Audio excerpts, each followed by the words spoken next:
दोस्तों, स्वर्ग नरक की चर्चा हम सदियों से सुनते आ रहे हैं। सारे पौराणिक ग्रंथ भी इस बात का संकेत देते हैं कि यदि हम अच्छा काम करते हैं तो स्वर्ग और गलत व नीति विरुद्ध कार्यों के लिए नरक भोगना पड़ेगा। अब सवाल उठता है कि स्वर्ग जाने का असली हकदार कौन है। इस धार्मिक कहानी द्वारा हम इस बात को बताने का प्रयास करेंगे कि पूजा पाठ, दान धर्म, अनेक प्रकार के करोड़ों पुण्य का कार्य करने के पश्चात भी मनुष्य नरक क्यों जाता है, और कौन सा ऐसा एक पुण्य कार्य है जिसको करने के पश्चात मनुष्य को स्वर्ग की प्राप्ति होती है। एक समय किसी राज्य में एक ही समय पर 4 लोगों की मृत्यु हो जाती है और मरकर वे सभी यमलोक पहुंच जाते हैं। यमलोक का नज़ारा देखकर वे सभी बहुत ज़्यादा भयभीत हो जाते हैं। यमराज अपने सोने से बने हुए विशाल सिंहासन पर विराजमान होते हैं। उनके समीप चित्रकूट बैठे होते हैं, जिनके पास समस्त प्राणियों का लेखा जोखा रखा हुआ है। यम के दूत सभी प्राणियों को आगे की तरफ ढकेल रहे होते हैं। कुछ मृतक आत्माएं तो विलाप कर रही होती हैं, तो कुछ शांत व चुपचाप ठहरे हुए जल की तरह स्थिर होती हैं, तो कुछ पुण्य आत्माएं काफी प्रसन्न चित्त दिखाई दे रही हैं। स्वर्ग के द्वार से दिव्य प्रकाश आता दिखाई दे रहा है, वहीं नरक के द्वार से भयंकर ज्वाला प्रज्वलित होती दिख रही है। मरने वाले 4 व्यक्ति में से 3 आपस में बात करने लगते हैं। इन 4 व्यक्तियों में पहला राजा था, दूसरा सेठ था, तीसरा पंडित था और चौथा दिहाड़ी मजदूर था।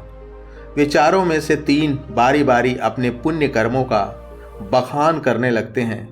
उन्हें पूरा विश्वास था कि इतना सारा पुण्य कार्य करने के बाद तो स्वतः ही स्वर्ग की प्राप्ति हो जाएगी, लेकिन कहीं ना कहीं मन के किसी कोने में इस बात की शंका भी थी कि पता नहीं उनमें से कौन स्वर्ग जा पाएगा। सबसे पहले राजा अपनी बात शुरू करता है। राजा ने कहा कि मैं बहुत ही प्रख्यात राजा हूँ। मैंने धरती पर बहुत सारा यश और नाम कमाया है, अनेक दान पुण्य व धार्मिक कार्य किए हैं, इसलिए इस बात की पूरी संभावना है कि हम चारों में से स्वर्ग में मैं ही जाऊंगा। फिर व्यापारी ने अपनी बात उन दोनों से समक्ष रखी और बोला, मैंने धरती पर खूब धन कमाया है और उस धन से मैंने सैकड़ों लोगों की मदद की है, भूखों को खाना खिलाया, गरीबों में वस्त्र बांटे, पूजा पाठ व दान धर्म के कार्य भी किए, इसलिए हम चारों में स्वर्ग जाने का असली हकदार मैं ही हूँ। अब बारी पंडित की थी, तो पंडित ने भी अपना मुख खोला और सबसे ये कहा कि चाहे तुम जो सोच लो, लेकिन एक बात तो तय है कि स्वर्ग के दरवाजे यदि खुलेंगे तो सिर्फ मेरे लिए, क्योंकि सबको पता है कि पंडित तो दिन रात सिर्फ भक्ति भजन व कीर्तन ही करते हैं, इसलिए मुझे स्वर्ग जाने से कोई भी नहीं रोक सकता। जब उन तीनों ने अपना अपना पक्ष रख लिया तो अब बारी थी उस दिहाड़ी मजदूर की, जो बेचारा अपनी नज़रें झुकाए एक तरफ चुपचाप खड़ा था, क्योंकि मेहनत मजदूरी करना, परिवार का पेट पालना के अलावा उसने अपने जीवन काल में कोई अन्य कार्य नहीं किया था। फिर उन चारों धीमे धीमे आगे बढ़ने लगते हैं और जब उनका समय आता है तो उन चारों के पाप और पुण्य के कर्मों का मूल्यांकन किया जाता है। सबसे पहले बारी आती है उस राजा की और चित्रगुप्त उस राजा का लेखा जोखा निकालते हैं। चित्रगुप्त ने राजा को अपने पास बुलाया और उससे पूछा, बताओ तुमने अपने जीवन काल में कौन कौन से अच्छे कर्म किए हैं जिसके लिए तुम्हें स्वर्ग भेजा जाए। राजा ने कहा कि मैं अपने राज्य का सबसे प्रतापी राजा था। मेरा राज्य जितना बड़ा था उतना समृद्ध भी था और मेरे राज्य में सभी लोग खुशहाल थे, सभी बड़े आनंद पूर्वक रहते थे। उनमें मैंने कभी कोई कमी नहीं होने दी, किसी भी साधु को अपने द्वार से कभी खाली हाथ नहीं लौटाया, दान धर्म व पुण्य कार्य में कभी कोई कमी नहीं की। यही मेरे अच्छे कर्म हैं। चित्रगुप्त ने कहा कि तुम सत्य कहते हो, तुमने अपने राज्य की प्रजा को बहुत ही सुखी रखा, लेकिन तुम इस बात को बताना शायद भूल गए कि अपने राज्य की सीमा बढ़ाने के लिए कितने युद्ध किए थे। उन युद्धों की वजह से हजारों सैनिकों ने अपनी जान गंवानी पड़ी थी। उन हजारों सैनिकों के परिवार को दुख का कारण भी तुम ही बने थे, इसलिए तुम स्वर्ग जाने के अधिकारी नहीं हो। इसके बाद यमराज के आदेशानुसार यमदूत उस राजा को ढकेलते हुए नरक की ओर ले जाने लगते हैं। राजा को नरक जाता देख वे तीनों डर के मारे थरथर कांपने लगते हैं। अब बारी आती है उस सेठ की। वो भी चित्रगुप्त के समक्ष खड़ा हो जाता है। चित्रगुप्त उसका लेखा जोखा भी निकालते हैं। चित्रगुप्त उस सेठ से पूछते हैं, तुम्हारे कौन से अच्छे कर्म हैं जिसके लिए तुम्हें स्वर्ग भेजा जाए? व्यापारी बोलता है, मैंने सैकड़ों लोगों को खाना खिलाया है, कई आश्रमों में दान दिया है, कई निराश्रित लोगों को घर बनाकर दिया है, इसके अलावा बहुत सारे दान धर्म पुण्य के कार्य किए हैं। चित्रगुप्त कहते हैं, तुम्हारा कहना बिल्कुल दुरुस्त है कि तुमने दान धर्म किया, लोगों की मदद की है, उन्हें मकान बनवा कर दिए हैं, लेकिन यह दान धर्म तुमने जिन पैसों से किया है, उन पैसों को कमाने के लिए तुमने ना जाने कितने झूठ बोले हैं, कितनी हेरा फेरी की है और कितनी मिलावटें की है, इसलिए तुम भी स्वर्ग जाने का अधिकार खो चुके हो। इतना सुनने के बाद यमराज उसे भी नरक में डालने के लिए यमदूतों को आदेश देते हैं। यमदूत उस सेठ को भी जबरन ढकेलते हुए नरक की तरफ ले जाने लगते हैं। इसके बाद चित्रगुप्त उस पंडित को अपने पास बुलाते हैं।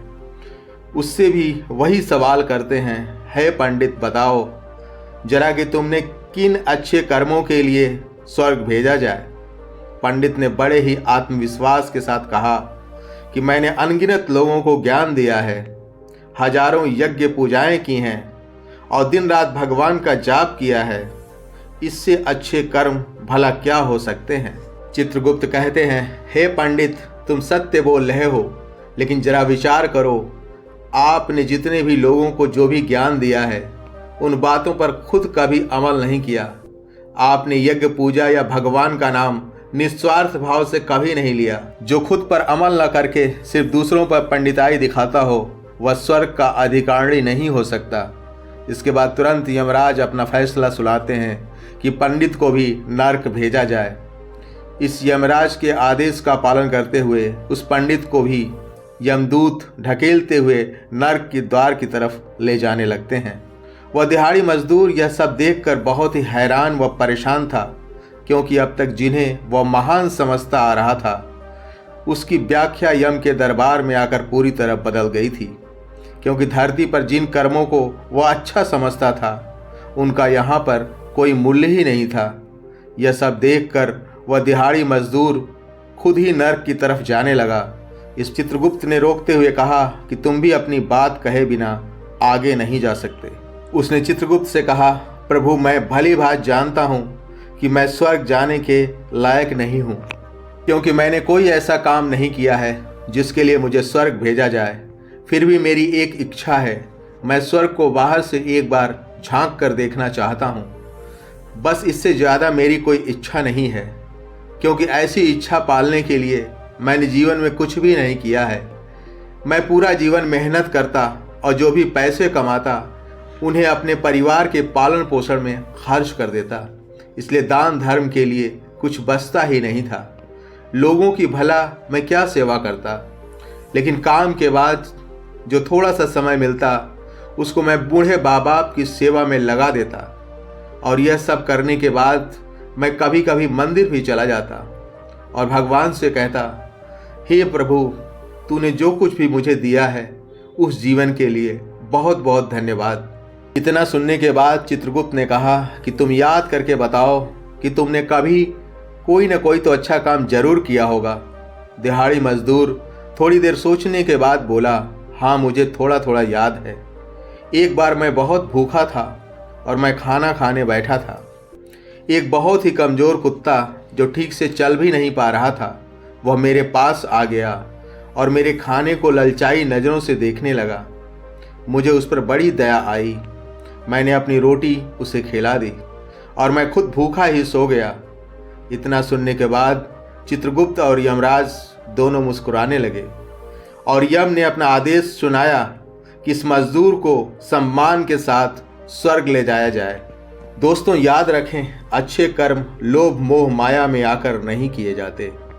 कुछ पाने की चाहत से किया गया पूजा पाठ, दान धर्म कभी फलित नहीं होता और ना ही उन्हें अच्छे कर्मों की श्रेणी में गिना जाता है।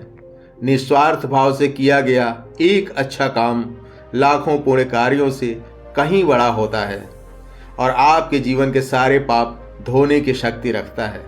इसलिए जीवन में जब भी मौका मिले निस्वार्थ भाव से और सच्चे मन से अच्छे कर्म जरूर किया करें।